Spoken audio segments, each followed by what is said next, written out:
ciclos de vida intracelular. Si bien ya hemos hablado de algunas,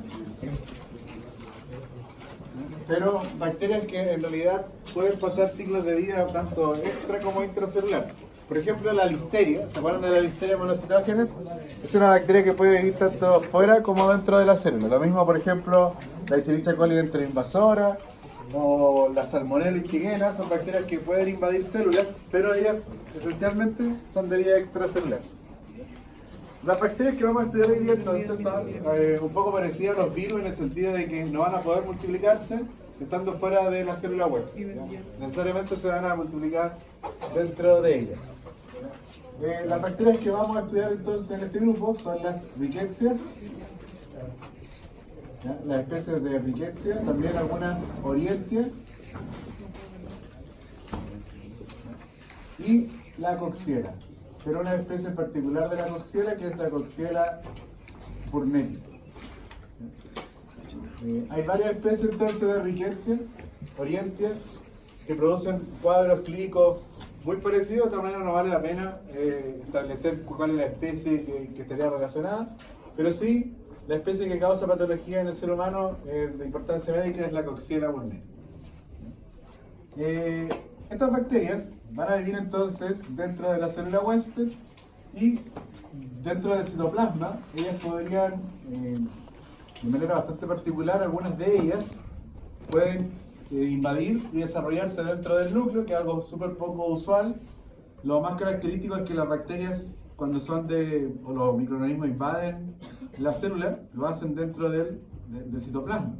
Pero hay varias especies que podrían desarrollarse dentro del núcleo. Y otro lugar donde las bacterias pueden vivir es dentro de vacuolas.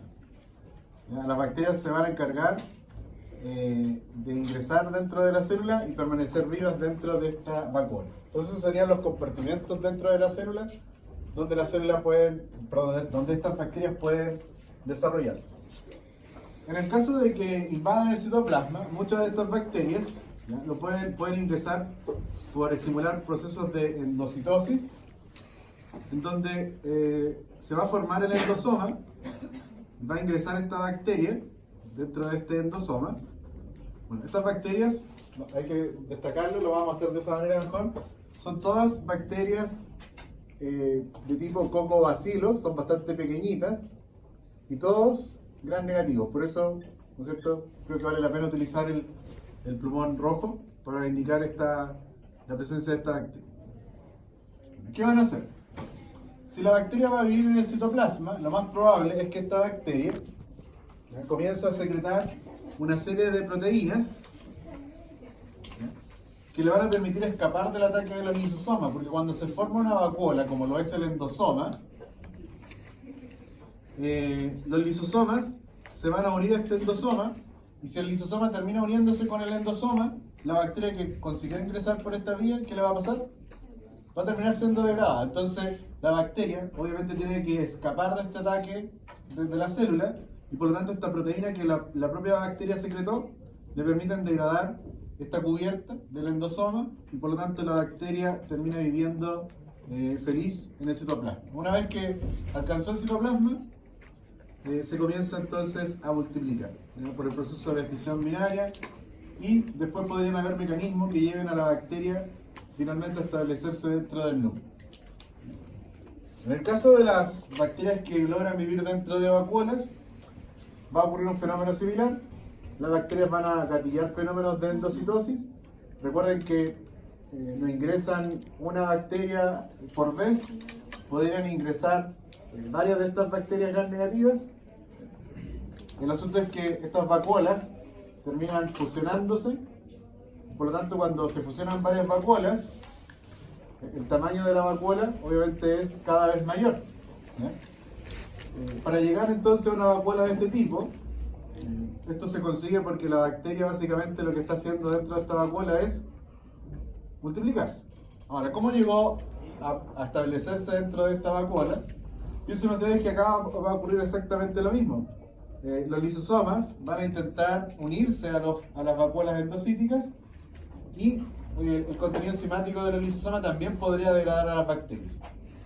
¿Cómo estas bacterias consiguen evitar el ataque de los lisosomas? Estas bacterias comienzan a secretar proteínas hacia el citoplasma, generando una especie de nube de proteínas que de alguna manera evitan que los lisosomas o inhiben, ¿no es cierto?, esa fusión con los lisosomas. Obviamente, cuando las bacterias están dentro de estas vacuolas, ¿qué van a estar haciendo cada una de ellas también? También van a seguir secretando estas proteínas que las rodean. ¿Y eso para qué? Para evitar, ¿no es cierto?, que los lisosomas se unan a estas vacuolas y descarguen los contenidos enzimáticos. Entonces, ya sea por uno o el otro método, las bacterias consiguen mantenerse vivas dentro de las células. ¿Está claro esta parte, chicos? No creo que sea tan complejo. Ahora, ¿por qué estas bacterias necesitan vivir dentro del citoplasma de una célula eucarionte? Básicamente porque estas bacterias no tienen ninguna capacidad metabólica, ¿ya? Mecanismos como la síntesis de macromoléculas, como la síntesis de proteínas, la síntesis de los carbohidratos, síntesis de ácidos nucleicos, ¿ya?, o síntesis de lípidos, ninguna de esas funciones las pueden cumplir las bacterias. Por lo tanto, ¿a quién van a parasitar? Para que cumpla ese rol anabólico, básicamente, que les va a proveer de aminoácidos y de proteínas de mayor tamaño, van a ser la propia célula, la célula huésped. Eso significa que estas bacterias, si las analizamos, por ejemplo, podríamos dibujar acá una bacteria de mayor tamaño. Esto va a significar que en la bacteria deben existir una serie de transportadores, ¿no es cierto?, que permitan todos estos elementos importantes para el desarrollo de la bacteria ser incorporados dentro de ella. Y además, estas bacterias no pueden sintetizar ATP. No pueden realizar esta síntesis de ATP. Básicamente, estas bacterias no tienen ninguna actividad metabólica por sí solas, de tal manera que dependen netamente de la célula huésped. Y por supuesto, dentro de estas proteínas transportadoras tiene que haber alguna, ¿no es cierto?, alguna bomba de ATP que esté quitándole el ATP de la célula huésped para incorporarlo dentro de ella. Por lo demás, si ellos no pueden sintetizar tantas proteínas, la cantidad de ATP que van a necesitar es muy poco, ¿sí? Probablemente para alimentar con energía, ¿no es cierto?, estas bombas de transporte que le van a permitir ir quitándole los nutrientes a la célula huésped. ¿Ya? Esa es la razón por la cual estas bacterias básicamente dependen de la célula huésped. ¿Qué enfermedad van a producir estas bacterias? Las dos primeras, vamos a anotarla acá nuevamente, los miembros de las especies de Rickettsia y las especies de Orientia, producen enfermedades que se han denominado de la siguiente manera.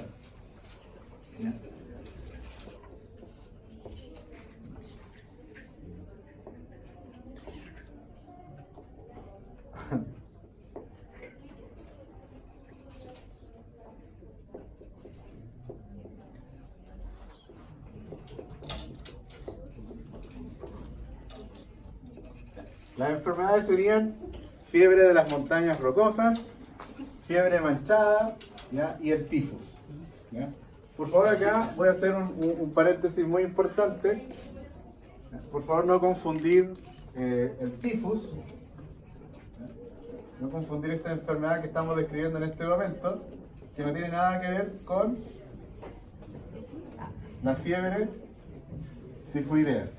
Muchas personas se refieren a la fiebre tifoidea de manera muy errónea, como si fuera el tifus, y son enfermedades completamente diferentes, ¿ya? Porque la fiebre tifoidea es la enfermedad causada por una de los serotipos de la salmonela entérica, ¿sí?, que son los serotipos tifi y paratifi que estudiamos en algún momento y que se puede adquirir por contacto fecal humano, básicamente. El tifo, entonces, esta enfermedad que está dentro de las tres que ya mencioné, y son muy parecidas a estas enfermedades que ni siquiera vale la pena hacer un cuadro clínico para cada una de ellas, porque todas van a presentar cefalea, todas van a presentar mialgia, todas van a presentar exantema y fiebre.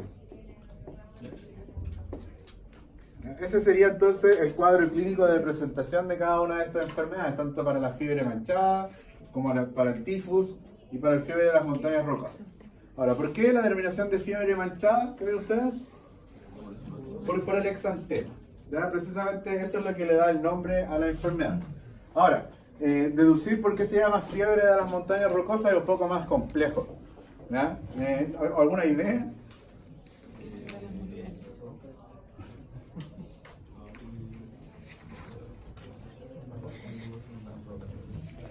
Bueno, la razón por la cual se le dio ese nombre tiene que ver con que las enfermedades provocadas por Rickettsia variantia son transmitidas por muchos vectores, ¿ya? Vectores biológicos,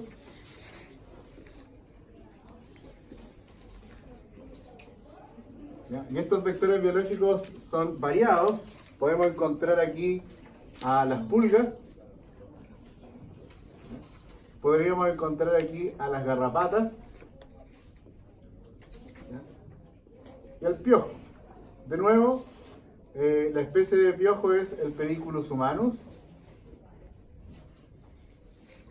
Y nuevamente el Pediculus humanus, pero la variedad corporis. No el piojo de la cabeza, sino que el piojo de la ropa. ¿Ya? También se conoce como variedad vestimentis, ¿ya? Precisamente porque es el piojo, perdón, de la ropa.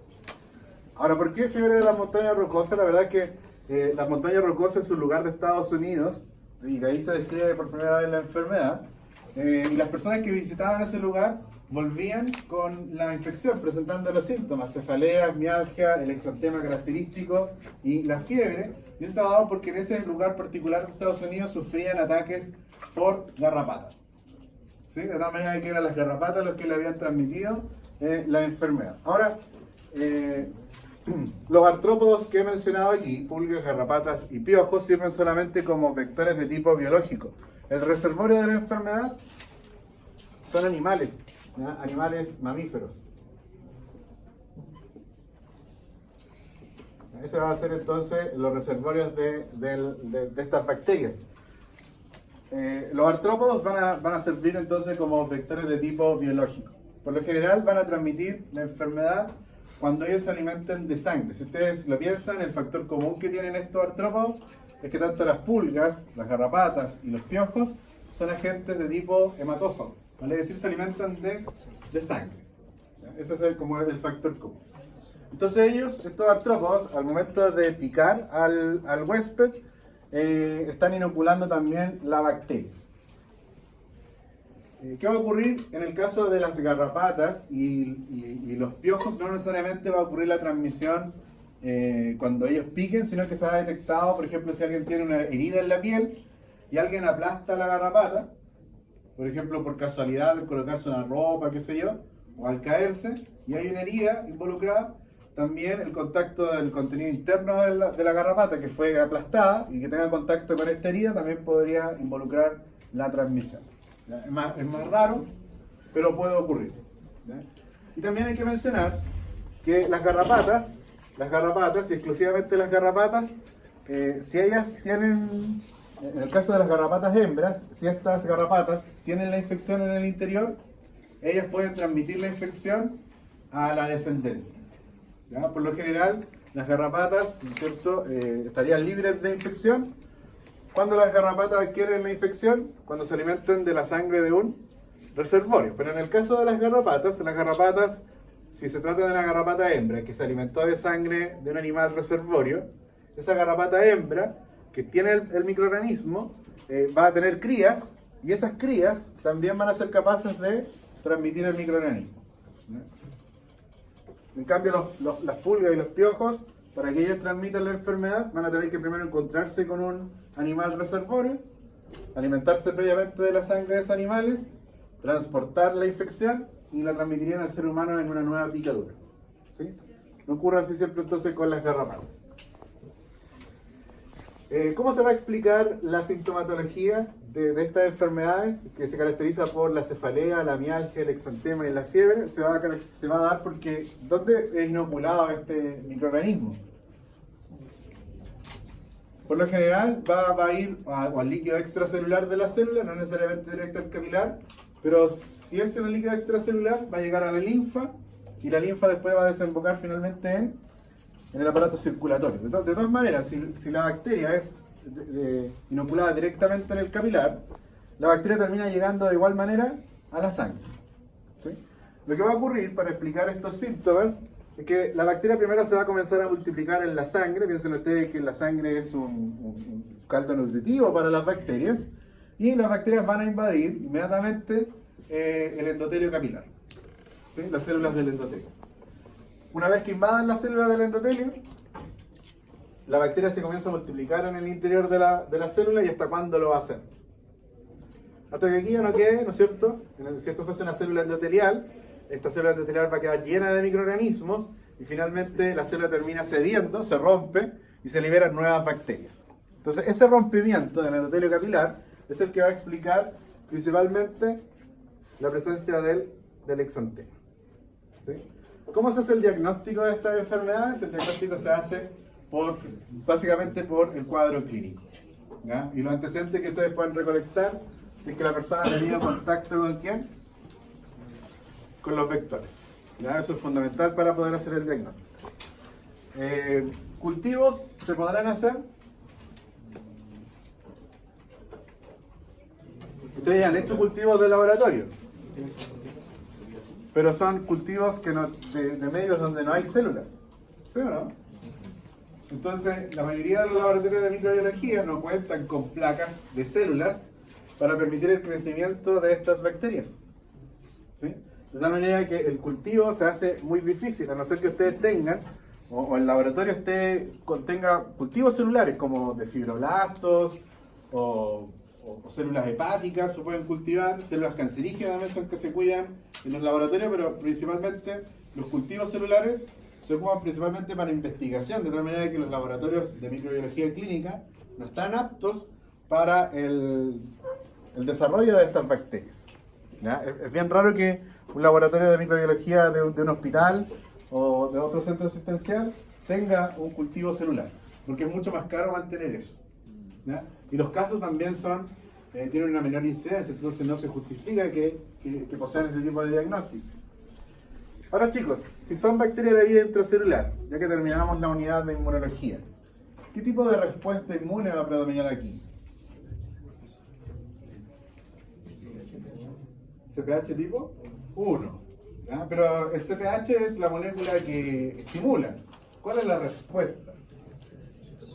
Citotóxico, ¿sí? De tal manera que la respuesta humoral, ¿ya? También es muy baja. Recuerden que igual las bacterias, cuando terminen por liquidar esta célula, ¿qué va a pasar? Las células van a escapar, las bacterias, y van a tener un tiempo de vida extracelular, de tal manera que ahí también podrían gatillar una respuesta de tipo humoral, una respuesta de anticuerpos. Sin embargo, la respuesta es tan baja que es casi indetectable. De tal manera que para el diagnóstico es fundamental los síntomas, el antecedente de que hayan tenido contacto con las pulgas, y si ya es necesario hacer un diagnóstico, sí se puede hacer una biopsia. ¿Qué cosa va a aparecer en la piel de las personas? Va a aparecer un exantema, que es una lesión, ¿no es cierto?, rojiza en la piel. Se puede confundir también con la picadura del propio insecto, ¿no es cierto? Pero si se repite, se podría tomar entonces un raspado de esa piel. ¿Y qué van a encontrar ustedes ahí? Van a encontrar células que en el interior van a haber bacterias de qué tipo. ¿Cuál es la morfología de esta bacteria? Cocobacillus gram negativus, ¿sí? Ese entonces podría ser el diagnóstico, ¿sí? ¿Cuál es la diferencia entre el exantema y el eritema? Hay diferencias así como patológicas, pero no es mi área de expertise. Ya no, podría inventarle alguna ahora si quieres, pero no. Chicos, vamos a ver entonces la bacteria que nos está faltando acá, que es la Coxiella burnetii, que se diferencia un poco de las otras. ¿En qué se va a diferenciar la Coxiella burnetii?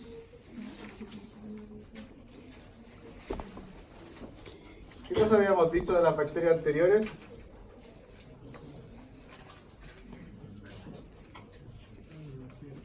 ¿Cómo se transmiten las Rickettsia de Orientia? Por la presencia de vectores, por la picadura de un vector. La Coxiella burnetii, la transmisión de esta bacteria es por gotitas respiratorias.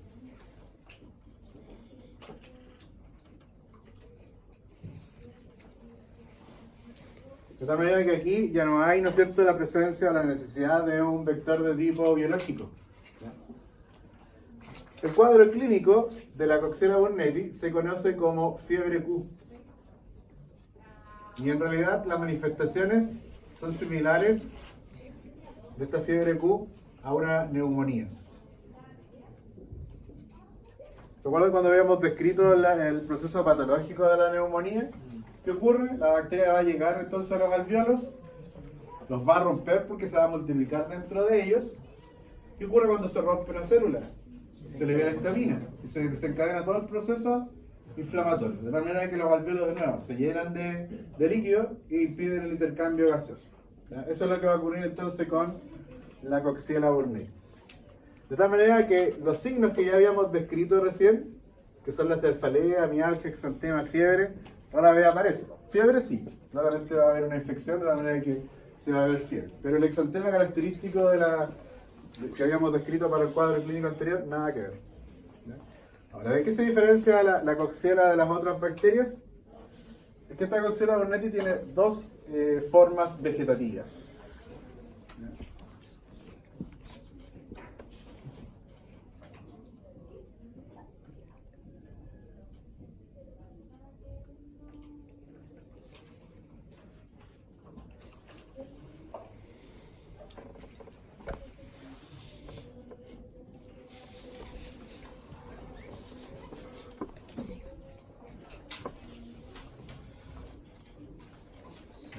Vamos a detectar las variantes celulares pequeñas, ¿ya?, y las variantes celulares grandes.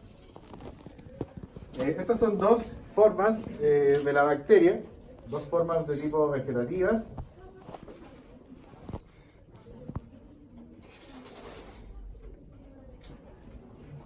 Y la Coxiella burnetii entonces va a vivir dentro de una gran vacuola, ¿ya?, como lo habíamos descrito al principio de la clase. Las variantes pequeñas de la Coxiella burnetii son las que pueden resistir condiciones del medio ambiente. Entonces, cuando una persona inhala a la Coxiella burnetii, la única que van a poder sobrevivir el proceso de transmisión por gotitas respiratorias van a ser las variantes pequeñas. Las variantes grandes, apenas salen al medio ambiente, van a morir. Las que sí van a resistir, ¿cuáles van a ser? Las variantes pequeñas. Entonces, esas variantes pequeñas que lleguen aquí van a gatillar el proceso de endocitosis. ¿Qué va a pasar entonces con estas células? Con estas bacterias. Van a vivir dentro de una vacuola. ¿Se acuerdan cómo eso llegaba a ocurrir? ¿Qué va a pasar con estos endosomas que se están formando? Se van a fusionar. ¿Y qué es lo que hacen para evadir la respuesta del sistema, parte del sistema inmunológico que estaría representado aquí por los lisosomas? Van a secretar proteínas, ¿no es cierto?, que van a evitar que los lisosomas se fusionen a estas vesículas. Entonces ellas han ingresado aquí dentro de la vesícula. El problema de las variantes pequeñas es que estas variantes pequeñas, si bien pueden resistir el medio ambiente, estas variantes pequeñas no pueden multiplicarse. Y ahí viene la razón por la cual existen estas variantes grandes, porque estas variantes pequeñas, para poder crecer dentro de la célula huésped, cada una de estas variantes pequeñas se va a ir convirtiendo paulatinamente en variantes grandes de la Coxiella burnetii. Esto va a explicar que al tiempo después vamos a encontrarnos con una vacuola que básicamente está llena ¿de qué?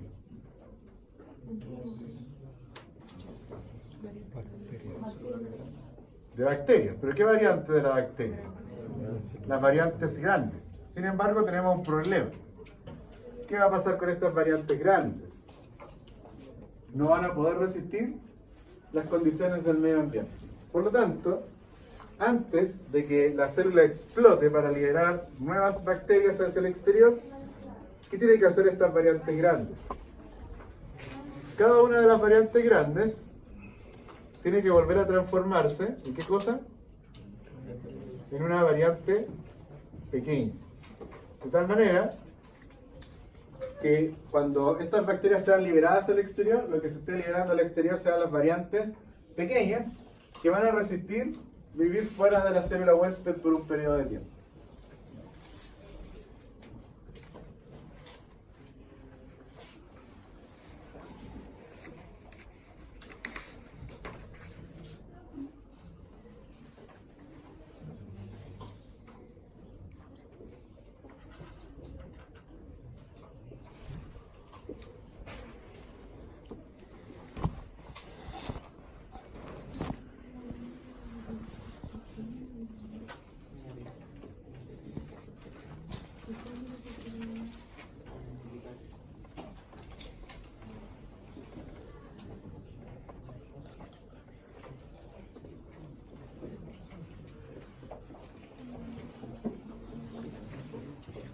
Otro grupo de bacterias está representado tanto por las clamidias como las clamidiófilas. En algún momento se pensó que se trataba de un mismo género, antes todo se denominaba como miembros del género Clamidia. Hoy día, hace poco tiempo atrás, hace un año atrás, por el análisis molecular se tuvieron que diferenciar estos dos géneros, ¿ya? Pero están muy relacionados. Clamidia trachomatis, ¿ya? Y la clamidiófila pneumonia y clamidiófila psittaci. También son bacterias de vida intracelular. La razón por la cual estas bacterias son de vida intracelular, igual que las Rickettsia y Orientia y Coxiella, es que no pueden sintetizar básicamente ATP. ¿Ya? Esa es la razón por la que están obligadas a depender de una célula huésped. Estas bacterias del género Clamidia y Clamidiófila también presentan formas vegetativas de dos tipos, pero que para el caso se llaman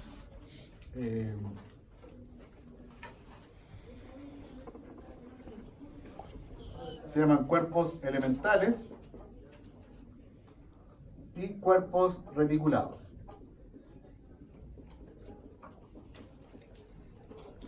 ¿Cómo van a funcionar los cuerpos elementales y cuerpos reticulados? Son elementos muy parecidos a lo que habíamos mencionado para la Coxiella burnetii. Los cuerpos elementales son similares a las variantes pequeñas de la Coxiella y los cuerpos reticulados son los similares de las variantes grandes de la Coxiella burnetii. Vale decir que tanto la clamidia como la clamidiófila van a ingresar a la célula huésped como cuerpos elementales, que son las formas que van a poder resistir al medio ambiente. Una vez que ingresan y ya se han establecido dentro de una vacuola, ¿qué tienen que hacer los cuerpos elementales? Convertirse en cuerpos reticulados, que son los que se van a poder multiplicar dentro de la vacuola. Antes de escapar para invadir otras células, los cuerpos reticulados van a tener que volver a convertirse ¿en qué cosa? En cuerpos elementales. ¿Ya? Un mecanismo bastante similar que ya habíamos descrito para la Coxiella burnetii. Vamos a estudiar detalladamente aquí un poquito a la Clamidia trachomatis, un factor de virulencia. Es la proteína MOM, ¿ya? Que es la sigla para proteína principal de membrana externa. Si estamos hablando de membrana externa, obviamente estamos asumiendo también que clamidia y clamidiófila, ¿qué pared celular tienen? También son pared gram negativas, ¿ya? Entonces, la proteína principal de membrana externa es un factor de virulencia de la Clamidia trachomatis y también es una proteína que ha permitido clasificar a la Clamidia trachomatis en diferentes serotipos, ¿ya? Van a existir los serotipos A, B y C, que causan una enfermedad que se llama tracoma. Los serotipos que van desde la letra D a la letra K producen enfermedades de transmisión sexual. Ya vamos a ver de qué se trata eso. Y por último, ¿ya? Según el tipo de proteína M que proteína MON, perdón, que estén expresando, los serotipos L1, L2 y L3. Que van a causar un cuadro que se llama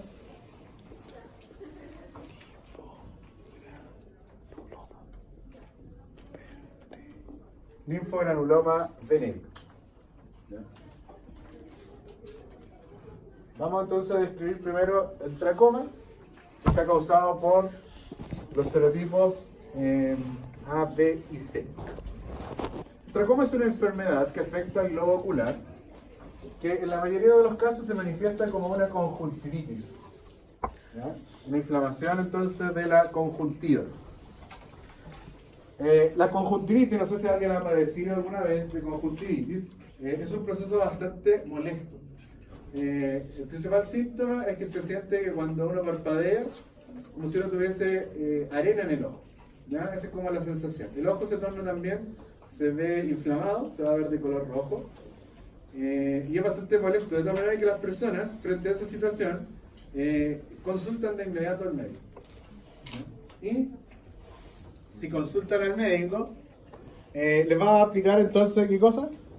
Tratamiento, ¿no? Va a haber tratamiento antibiótico. Por lo general el tratamiento antibiótico es tópico, esto quiere decir que se va a aplicar directamente donde está ocurriendo la infección, y probablemente la mayoría de lo que podría haber sido un tracoma llegó hasta una etapa de conjuntivitis nada más porque la persona consultó a tiempo y se detuvo la infección.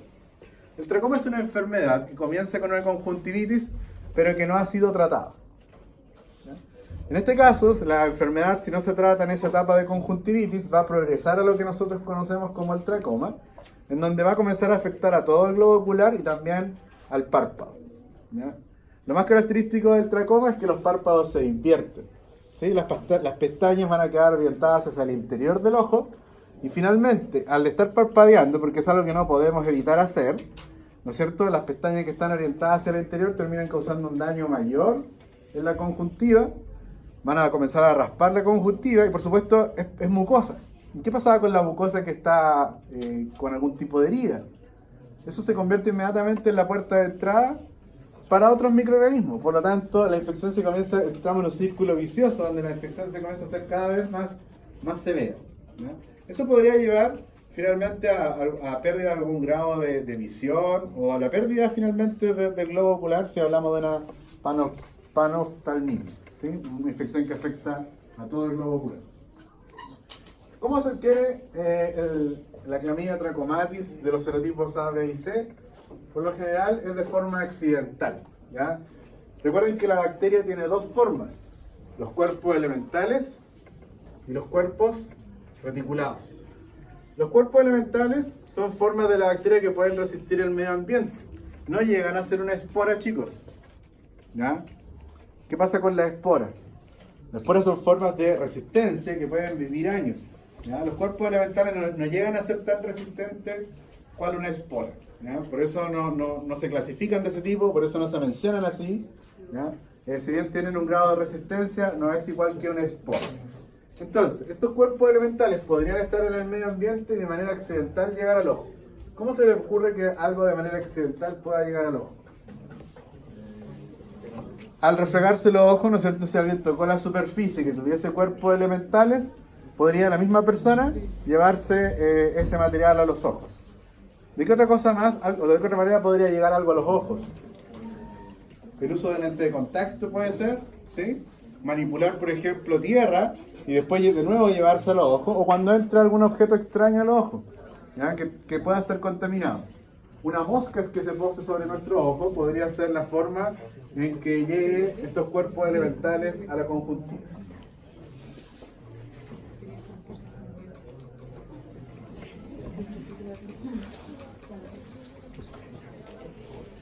Vamos a los otros serotipos, a los serotipos que van desde la letra D a la K. ¿Qué van a producir? Enfermedad de transmisión sexual. Estos básicamente corresponden a procesos inflamatorios en los conductos o en los órganos, ¿no es cierto?, genitourinarios. ¿Qué pasa con las infecciones en los órganos genitales? Siempre van a comenzar por vía ascendente, ¿sí? los síntomas son muy parecidos a los que ya hemos descrito para una infección urinaria, ¿ya?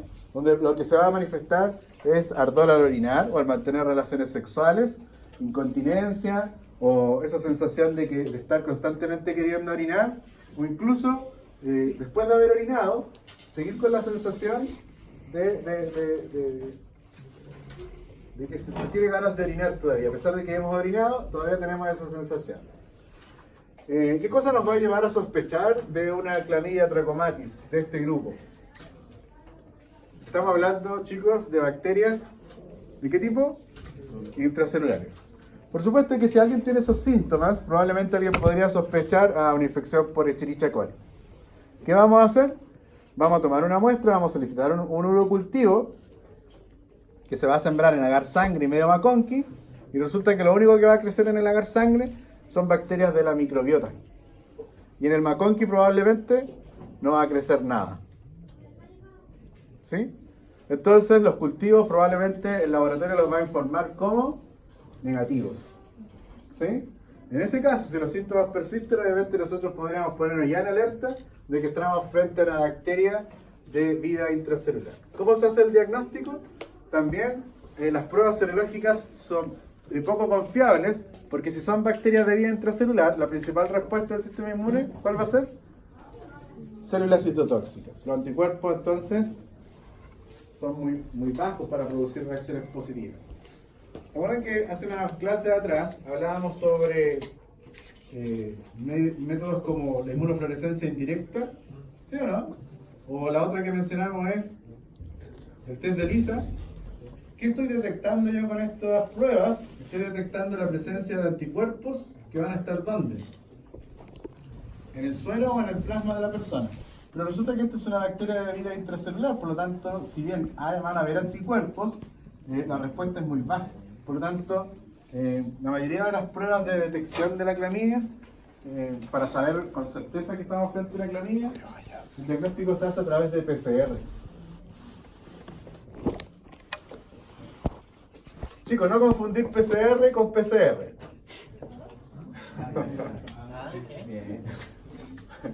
Esta sigla lamentablemente se utiliza para dos cosas. El diagnóstico que yo hago referencia siempre cuando digo PCR es la reacción de polimerasa en cadena.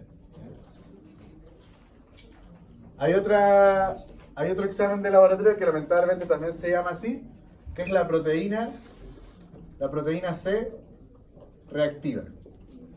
Por lo general, si bien están aumentados los niveles de PCR cuando hay inflamación, no se deben confundir. Piensen ustedes que cuando estemos frente a una infección, cuando exista algún cáncer, probablemente los niveles de PCR van a estar aumentados, ¿ya? Pero yo estoy hablando del diagnóstico molecular, que es la reacción de polimerasa en cadena. No confundir. Estas enfermedades de transmisión sexual pueden ocurrir tanto en varones como en mujeres, y también pueden producir conjuntivitis. Cuando estas clamidias de los serotipos D acá pueden producir conjuntivitis,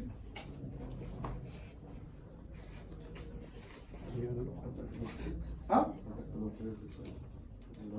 ¿Contacto con qué? Con los fluidos sexuales en el ojo.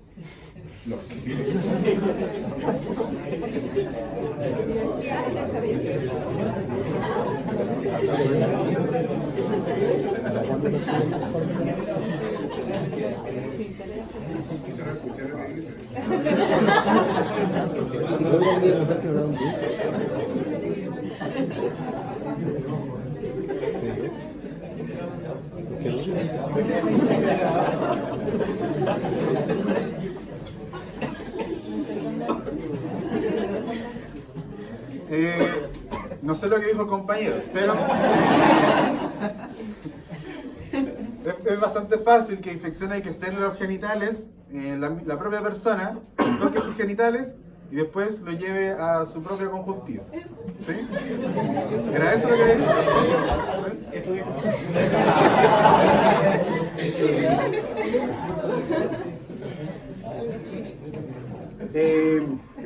Estos serotipos de clamidia trachomatis, lamentablemente, si hay una mujer embarazada, podría la infección ser transmitida al recién nacido. al momento de pasar por el canal del parto. Ahí, el recién nacido, si hay un parto que involucre pasar por el canal vaginal, la bacteria podría localizarse en la conjuntiva o en la mucosa respiratoria. Por lo tanto, en el infante también se podrían producir cuadros de neumonía. ¿Qué hacer cuando hay una mujer que sea diagnosticada con clamidia trachomatis? Cesárea, ¿no es cierto? Clamidia neumonía y Chlamydophila neumonía y Chlamydophila psittaci son dos bacterias que producen un cuadro de tipo neumonía. ¿Cómo se van a transmitir estas clamidiofilas? De nuevo por gotitas respiratorias. ¿Qué va a ocurrir? Los cuerpos elementales van a invadir la célula, se multiplican como cuerpos reticulados y cuando van a salir de nuevo de la célula tienen que volver a convertirse en cuerpos elementales. Ahora, si bien el cuadro es muy parecido, la Chlamydophila psittaci, hay que tener presente un antecedente. El reservorio de esta bacteria son las aves. Y las aves, que son reservorio de esta bacteria, no sufren un cuadro clínico evidente. De tal manera que las aves podrían estar eliminando a la Chlamydophila psittaci en sus deposiciones. Es raro saber cuando una ave está enferma, ¿ya? Por lo general a veces pierden plumas, ¿ya? Y la diarrea, si es que está presente, también es muy difícil de visualizar porque las aves, como lo discutimos en algún momento, tienen una cloaca, por lo tanto, por lo general, las deposiciones de las aves son siempre muy líquidas. Entonces, bien difícil saber si el ave está padeciendo alguna infección intestinal.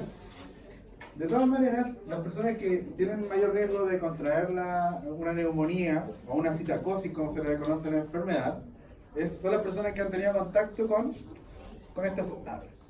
Pero el cuadro es similar a una neumonía. Ya chicos, voy a borrar.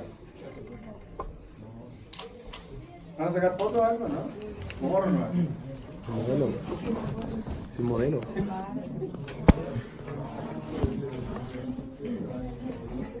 Ya chicos, mientras borro descansen un ratito. Descansen. Dijo descansen. ¿Para? Guardavías el condado. Ah, no. Van a subir este video.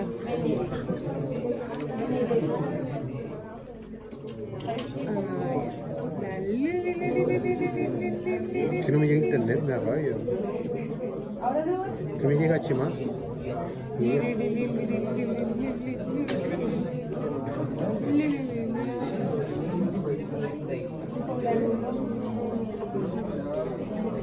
Más rápido. Más rápido, ya se acabó el tiempo. ¿Por qué mi internet tan lento? Mi internet no costó tan lento. Digo, puedo cargar una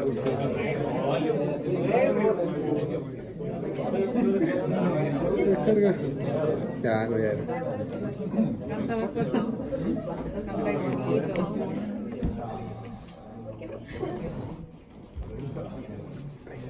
Ácido alcohol resistente. Yo soy alcohol resistente.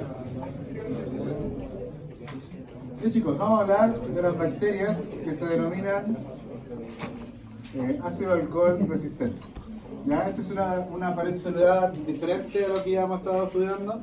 En un momento siempre las clases las habíamos organizado según la morfología y el pared celular. Comenzamos con las cocáceas positivas, después cambiamos a las cocáceas negativas, después los bacilos negativos, bacilos positivos, bacterias de vida intracelular. Y ahora entonces vamos a cambiar un poquito el panorama con las bacterias ácido alcohol resistente. Bueno, la bacteria ácido alcohol resistente es una bacteria de forma bacilar. Las que vamos a estudiar nosotros en esta oportunidad son bacilos tienen una gran cantidad de peptidoglicano, ¿ya? Una gran cantidad de peptidoglicano, muy parecido inclusive que las bacterias gram positivas.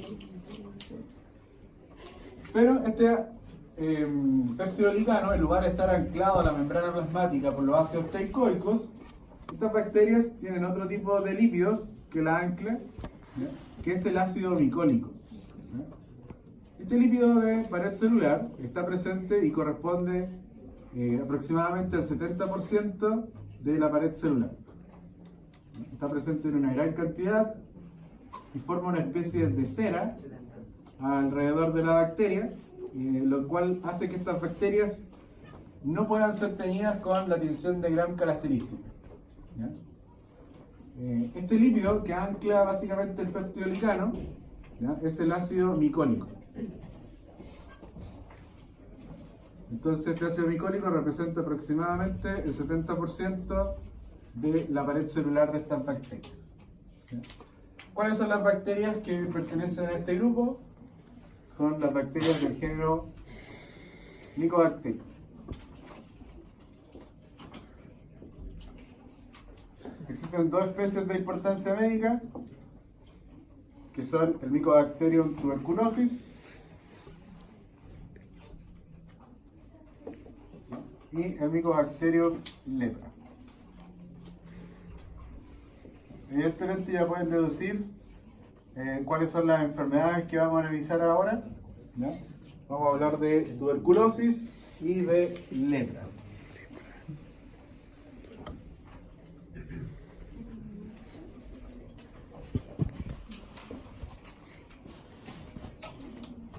Recuerden que la mayoría de los antibióticos están dirigidos contra bacterias gram positiva o negativa, y hay un grupo particular de antibióticos que se van a utilizar para este tipo de infecciones, porque el tipo de pared es diferente. La mayoría de los antibióticos que se utilizan contra estas infecciones son antibióticos que tienen que ver o van a impedir el metabolismo de esta molécula que es el ácido micólico. El Mycobacterium tuberculosis es una bacteria, en realidad, que es un complejo de bacterias. Deben haber unas 5 o unas 6 especies bacterianas que se encuentran dentro de este grupo. Dentro del complejo está el Mycobacterium bovis, ¿ya? El Mycobacterium bovis es una especie de Mycobacterium que es parte del complejo Mycobacterium tuberculosis y que también causa tuberculosis en el ser humano. ¿Por qué es importante mencionar el Mycobacterium bovis? Porque del Mycobacterium bovis se produce la vacuna actual contra la tuberculosis, que es la BCG. ¿Sí? ¿Cómo se hace esta vacuna? Básicamente se cultiva el Mycobacterium tuberculosis, se hacen crecer grandes cantidades de la bacteria se centrifuga y las proteínas que quedan flotando son las que se utilizan, ¿no es cierto?, como parte de la vacuna. ¿Cuándo se coloca la vacuna? Que es una medida de prevención contra la tuberculosis. Se coloca en los recién nacidos. Si hay un refuerzo, cuando la persona tiene 1 año de vida. ¿Sí? El único requisito, ¿ya?, para recibir la vacuna al momento del nacimiento es que el recién nacido debe pesar más de 2 kilos. ¿Ya? Si el bebé ha nacido de forma prematura y no tiene esa masa, se debe esperar hasta que el bebé alcance esa masa corporal.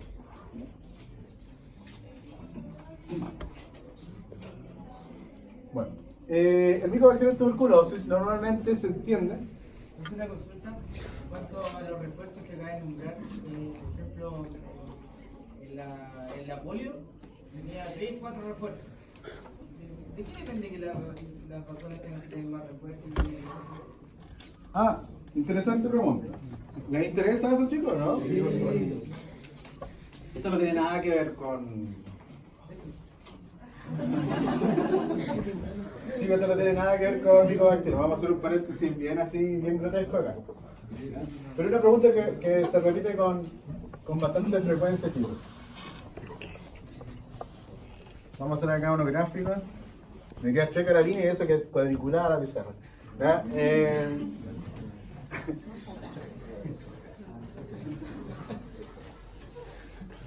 Una forma en que se puede hacer una vacuna es que el microorganismo se inocule a la persona para imitar lo que ocurre durante la infección, y es que el microorganismo se encuentre atenuado. ¿Ya? Atenuado. Esto quiere decir que el microorganismo, por lo general, a veces se le ha tratado para que los factores de virulencia no ejerzan efecto en la persona. Vale decir, vamos a recibir un virus o una bacteria que va a poder multiplicarse, pero que va a ser incapaz de causar enfermedad. ¿Sí? Eso es lo que estamos diciendo con el virus atenuado. Básicamente, hay que entender que el microorganismo acá, que puede ser la bacteria, el parásito, el virus, es un microorganismo que está vivo, pero muy importante, atenuado. ¿Ya? La otra forma en que podemos generar inmunidad es con el microorganismo muerto o con fragmentos del microorganismo. Los más usuales son carbohidratos o proteínas. ¿Ya? La mayoría de las vacunas que utilizan fragmentos son o de carbohidratos o proteínas, o también están los conjugados. No sé si han escuchado de eso. Conjugados son básicamente carbohidratos que se han unido a proteínas. Entonces, y esto explica un poco lo que usted me está preguntando. ¿Qué va a pasar con el microorganismo que está vivo? El microorganismo que está vivo, yo le he dicho entonces que está vivo y por lo tanto puede multiplicarse. ¿Sí? Voy a alcanzar acá un número de microorganismos. ¿Qué va a pasar con el microorganismo o el fragmento? Si el microorganismo está muerto, yo voy a agregar una cantidad de microorganismo dada, ¿sí? O voy a agregar un fragmento del microorganismo, también estoy dando una concentración dada. ¿Sí o no? Entonces, ¿qué va a pasar aquí?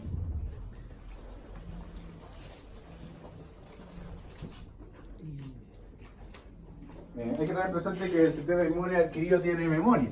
¿Ya?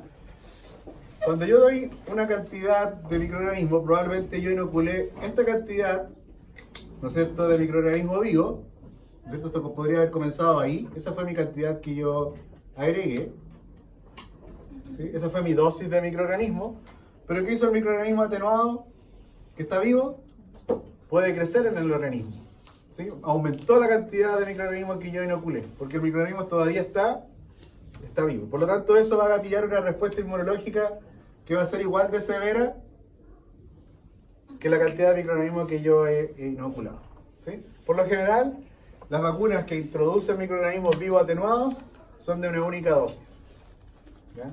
¿Qué va a pasar con los microorganismos que están muertos o los fragmentos del microorganismo? Yo estoy dando una cantidad dada del fragmento del microorganismo, y si el microorganismo está muerto, esto comenzó aquí, la cantidad de microorganismos va a comenzar a decrecer en el tiempo de que yo lo inoculé.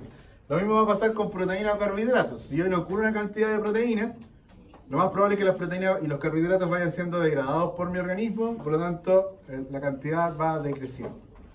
¿Qué pasa con esto? Que acá yo no voy a alcanzar a generar una respuesta inmunológica considerable. ¿Sí?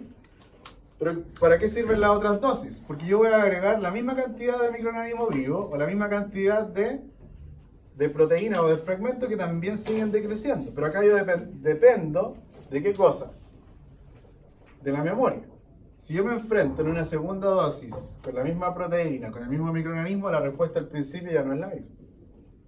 ¿Sí? Si yo agrego una tercera dosis, la respuesta va a ser mucho mayor. Yo voy a alcanzar ahí con esa tercera dosis los niveles que yo alcanzo con las dos vacunas de una única dosis. ¿Sí? Esa es un poco la razón. No sé si responde lo que estoy...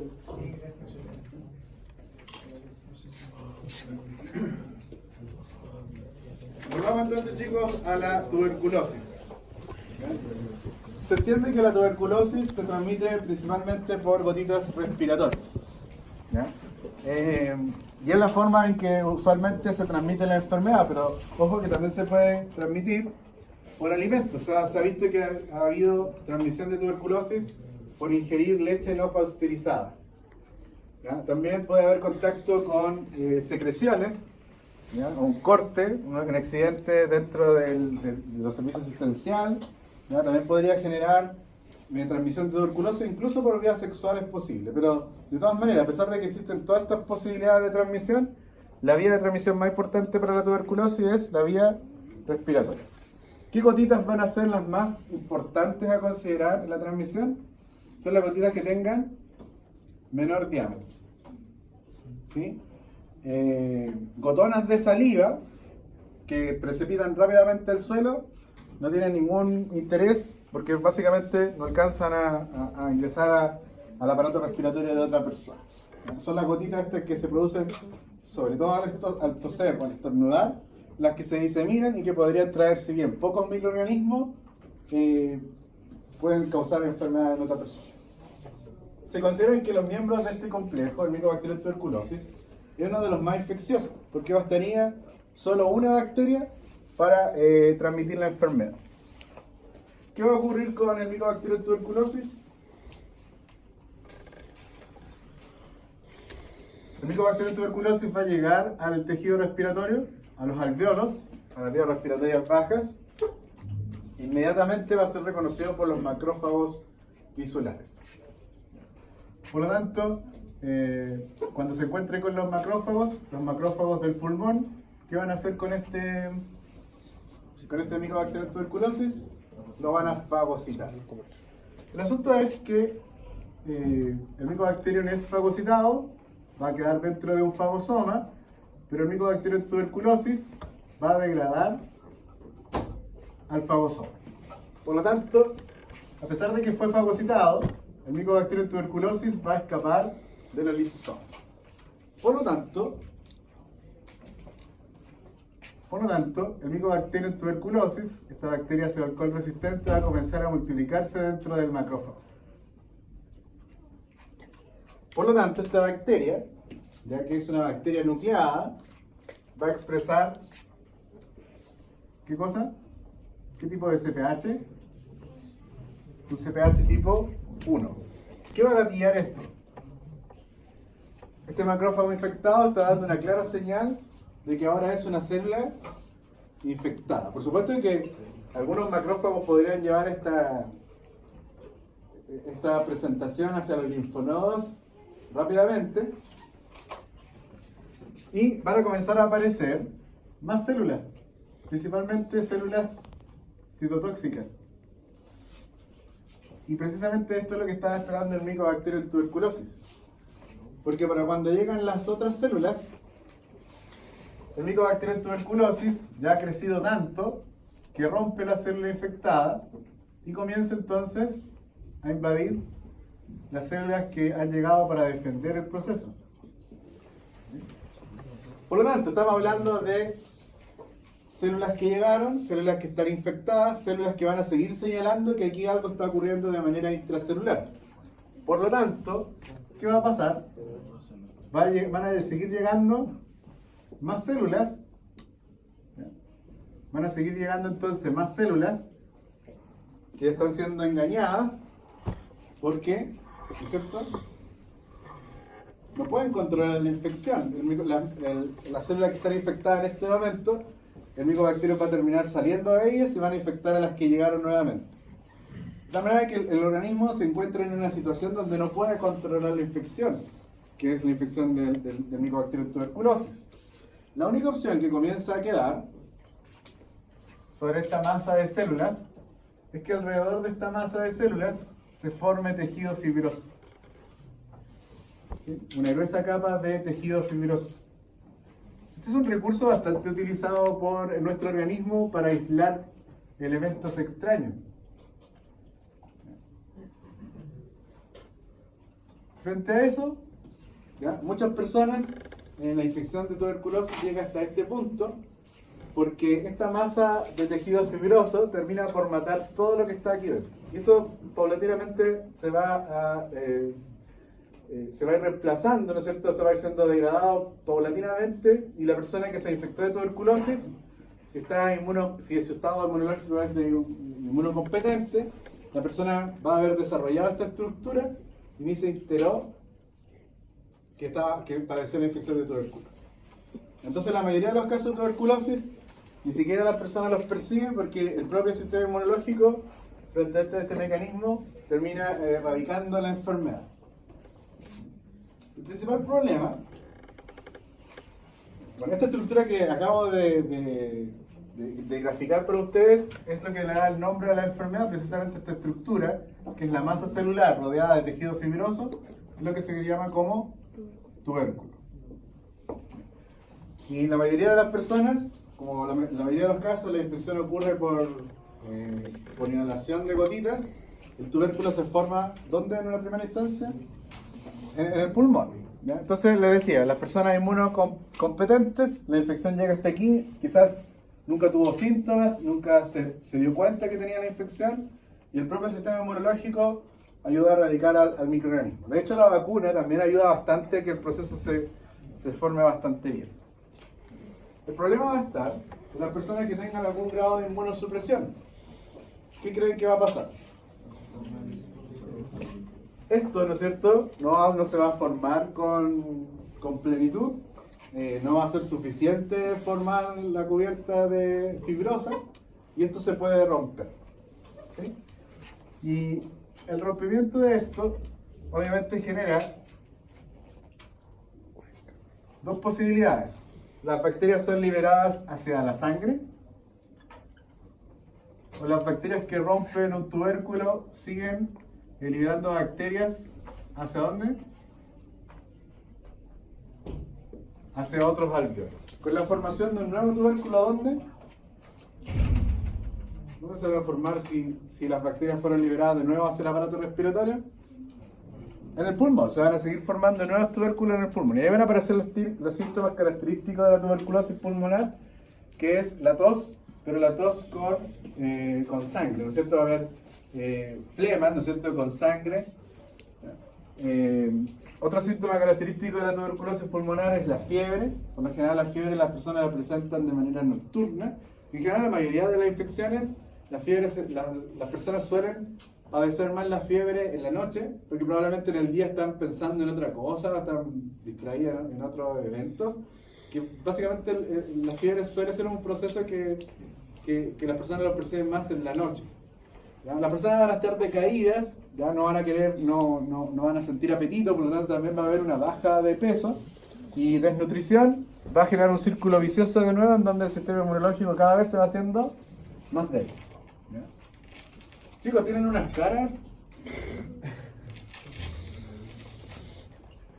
Queda poquito. Los perdí, ¿no? ¿Qué pasa?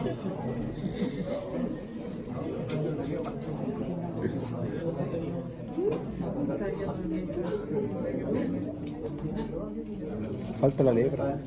¿Ah? Falta la lepra. ¿Qué? La lepra. Falta la lepra, ¿sí? Sí. Ya, pues. Para que nos podamos ir, profe. Profe, ¿me da un dulce? ¿Por qué no? Tengo mucho que hablar todavía. No.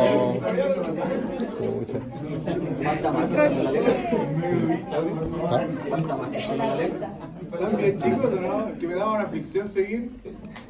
Como que se están riendo, no sé. Se están comunicando en señas. No sé qué les pasa.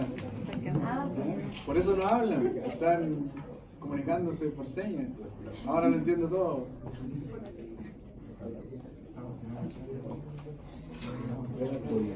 Ya, ¿sí? ¿Seguimos o no? Sí.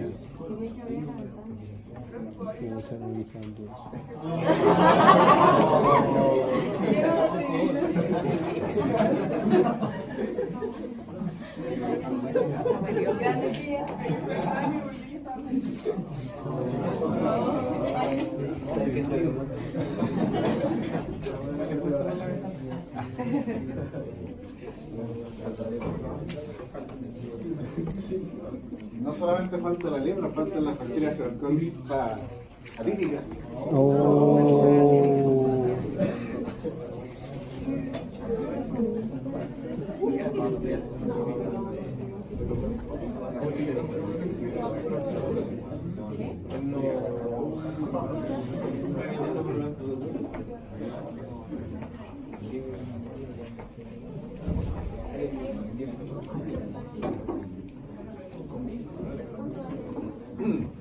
Ya. Ya chicos, la tuberculosis entonces es un cuadro que cuando se adquiere por vía respiratoria va a producir característicamente un tubérculo que si estamos frente a una persona inmunocompetente, la infección llega hasta aquí y la persona nunca se enteró que tuvo tuberculosis. ¿Ya? Eso es algo que puede ocurrir. Si hay algún grado de inmunosupresión, incluso la inmunosupresión puede ser transitoria. ¿Ya? No estamos hablando necesariamente de una persona que tenga cáncer o una persona que tenga VIH, que se va a detectar algún periodo de inmunosupresión. ¿Ya? Incluso podría estar padeciendo una segunda infección, y el hecho de tener esta segunda infección hace que el sistema inmunológico esté deprimido y por lo tanto la tuberculosis pueda avanzar. ¿Ya? Entonces, si no se recupera del tubérculo, cuando el tubérculo se rompe, hay dos situaciones que pueden ocurrir. El tubérculo libera bacterias hacia los alvéolos que van a generar nuevos tubérculos en el pulmón, o que las bacterias sean liberadas entonces a la sangre. ¿Ya? Y ahí puede aparecer una tuberculosis secundaria o también conocida como tuberculosis miliar. ¿Ya?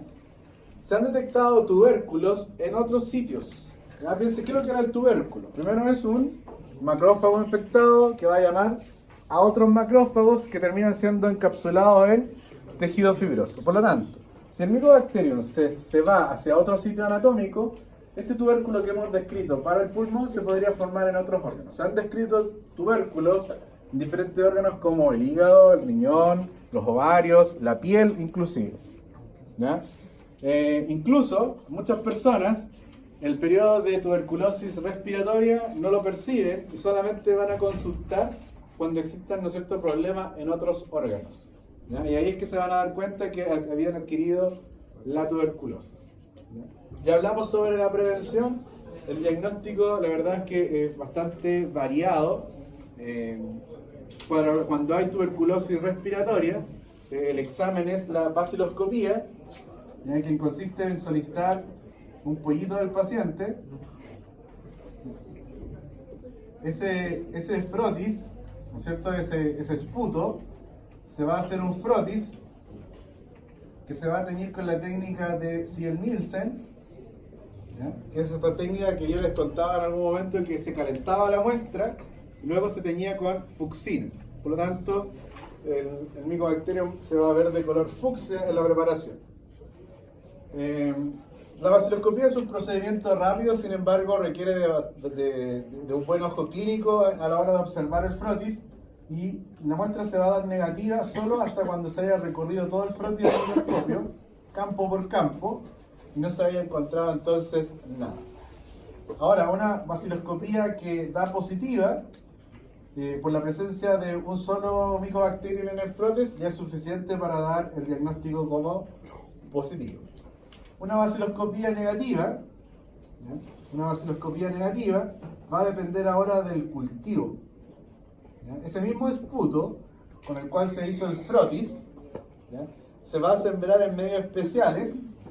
Eso sí, la bacteria va a demorar mucho tiempo en desarrollar colonias. Por lo general, la bacteria se tiene que mantener en el medio de cultivo hasta por 30 días, ¿ya?, que es el tiempo en que una bacteria va a demorar en desarrollar colonias. Entonces podríamos tener una baciloscopía negativa, pero con un cultivo de bacterias que sea finalmente positivo. ¿Ya? Otra forma de hacer el diagnóstico a través de la prueba de la tuberculina, pero lamentablemente la prueba de la tuberculina da positiva para las personas que hayan recibido la vacuna. De tal manera que hay que también tener cuidado al momento de interpretar. Eso, chicos, con respecto a la tuberculosis. Vamos a pasar rápidamente a la lepra. La bacteria esta, el Mycobacterium lepra,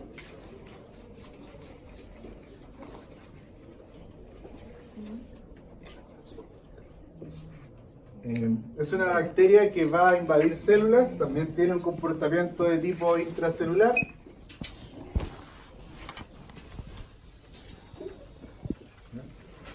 También es una bacteria de tipo intracelular.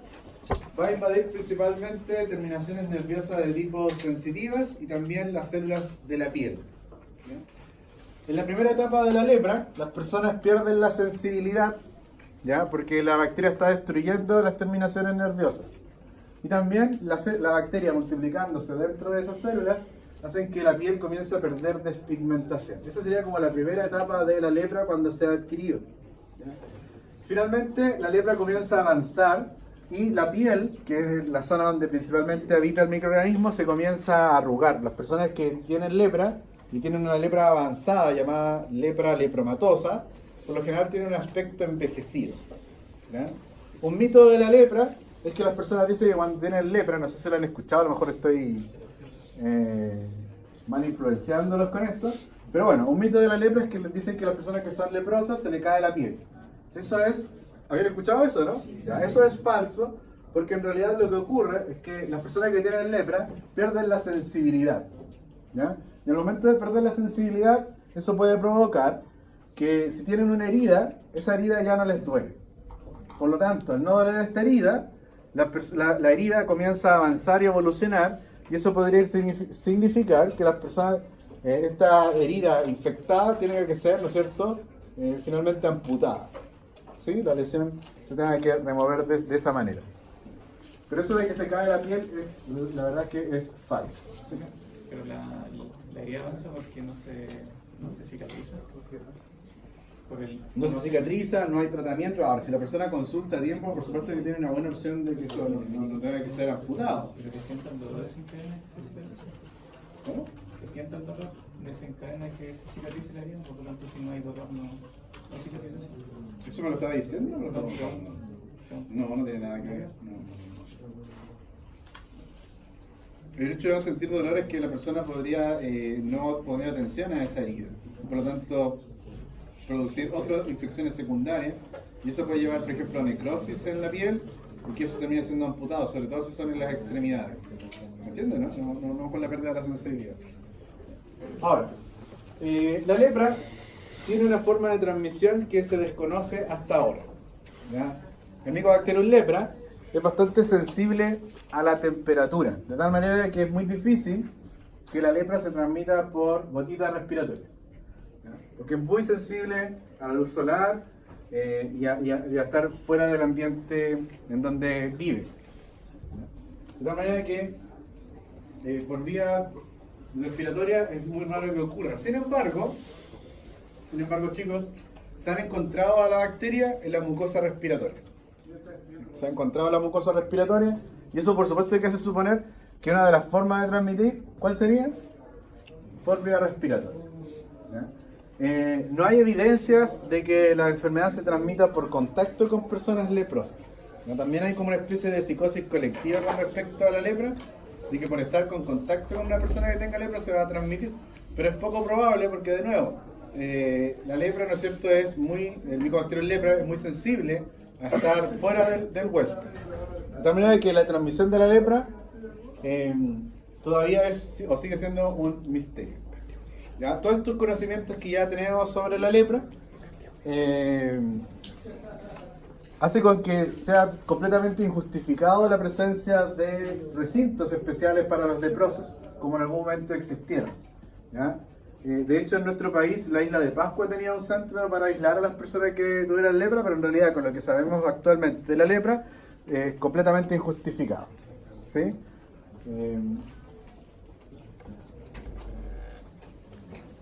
Eso, chicos, con respecto a la lepra. Hay que estar atentos con los casos de lepra, porque con la llegada de inmigrantes, porque en realidad en Chile no hay casos autóctonos de lepra. Los casos que se han diagnosticado, que me parece que hasta ahora son solamente 2, han sido de personas extranjeras y que ya están en tratamiento. Sin embargo, hay que estar atentos porque como no han habido casos de lepra, la mayoría de los médicos chilenos no tienen idea, ¿no es cierto?, de cómo reconocer la lesión de la lepra. ¿Ya? Eso es lo que puede ocurrir. Ya, chicos, me quedan 10 minutos, ¿o no?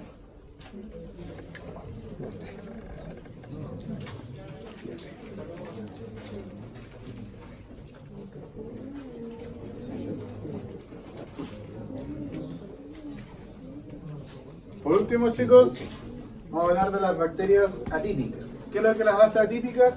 En realidad, lo que las hace atípicas, ya lo describimos en algún momento, es la ausencia de una pared celular. ¿Ya? Estas bacterias carecen de peptidolicano son bacterias muy pequeñitas que en algún momento se pensó que eran virus, pero les decía entonces que en algún momento se llegó a pensar, por ser tan chiquititas, que eran virus, pero se descartó esta teoría porque en el interior de las bacterias se pudo detectar ADN, ¿ya?, y ARN. Por lo general los virus, el genoma de un virus puede ser de ADN o ARN, pero nunca van a estar ambos, ¿ya? Entonces, debido a esta detección, se descartó la posibilidad de que sean virus. Además que estas bacterias se dividen por fisión binaria, que es propia a la división de la forma en que se dividen las bacterias. Bueno, las bacterias carecen de peptidoglicano, por lo tanto son completamente resistentes ¿a quién? A todos los beta-lactámicos, ¿ya? Por supuesto que se incluye a la penicilina. Son completamente resistentes. La penicilina no tiene nada que hacer con la entrada de las infecciones de las bacterias atípicas. Bueno, ya que carecen de de pared celular, ellos tendrían solamente una bicapa de lípidos, que es muy susceptible a los cambios osmóticos. Y recuerden que la principal función de la pared celular es prevenir, ¿no es cierto?, el daño de la célula por los cambios osmóticos. Para evitar ese déficit por la ausencia de la pared celular, estas bacterias han incorporado una molécula que es el esterol. Que es un primo hermano del colesterol, que la célula humana o la célula animal utiliza para dar rigidez a la membrana plasmática. De esa manera, entonces, estas bacterias pueden resistir levemente los cambios osmóticos. ¿Qué especies son importantes acá? Las especies de Mycoplasma y las especies de Ureoplasma.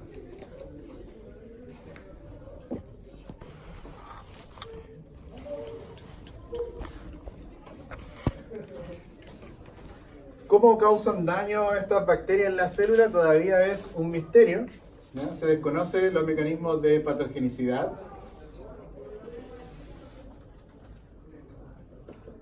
Solamente hay una leve idea en base a los hallazgos que se han encontrado de microscopía electrónica.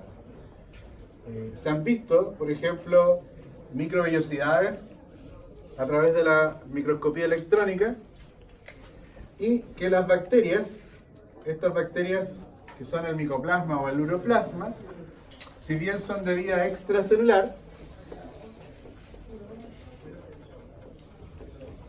los hallazgos de microscopía electrónica han encontrado que la bacteria se acopla de manera muy estrecha a los bordes de las células epiteliales de los órganos que invaden estas bacterias. Entonces habría una continuidad de membrana, y como las membranas son muy parecidas, se llega a postular que la bacteria incluso podría fusionar su membrana con la membrana de la célula huésped y hacer un intercambio de contenidos entre los citoplasmas, ¿sí? Pero eso todavía sigue siendo especulación, nada más. De otra manera que se desconoce por qué estas bacterias causan daño. Dentro de las infecciones que producen los micoplasmas podemos encontrar infecciones de tipo respiratorias. Lo característico es que por lo general estas infecciones por micoplasma aparecen en verano, a diferencia de otras infecciones respiratorias, que la mayor frecuencia estarían ¿dónde? En épocas de invierno, ¿ya? Y también infecciones en los aparatos genitourinarios.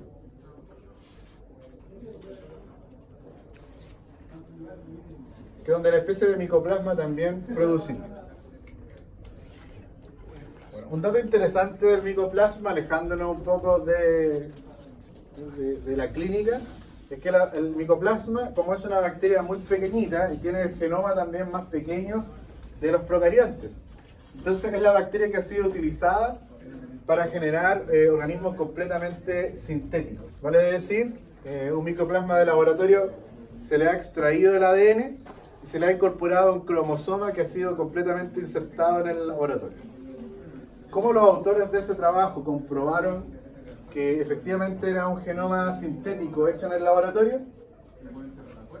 Porque cuando se hacía la conversión de ese ADN en en ARN y posteriormente en proteínas, porque si yo tengo una secuencia de nucleótidos de ADN, con ese ADN yo puedo deducir cuál sería el ARN, ¿no es cierto?, que va a producir, ¿sí o no? Y a partir de ese ARN puedo deducir cuál es la secuencia de proteínas. Entonces ustedes saben que a las proteínas se les puede asignar una letra única. ¿Qué hicieron estos investigadores para que si alguien tenía dudas de que esto era completamente sintético, cuando se llegaba a la secuencia de aminoácidos, los aminoácidos describían los nombres de los autores? ¿Sí? La secuencia de aminoácidos, en las letras, escribían los apellidos de estos autores que hicieron este trabajo. ¿Ya? Por supuesto que los avances frente a esto están bien avanzados al respecto, ¿no? Pero no los he seguido bien de cerca. Los micoplasmas sí se pueden diagnosticar con cultivos celulares, y lo característico de la colonia de los micoplasmas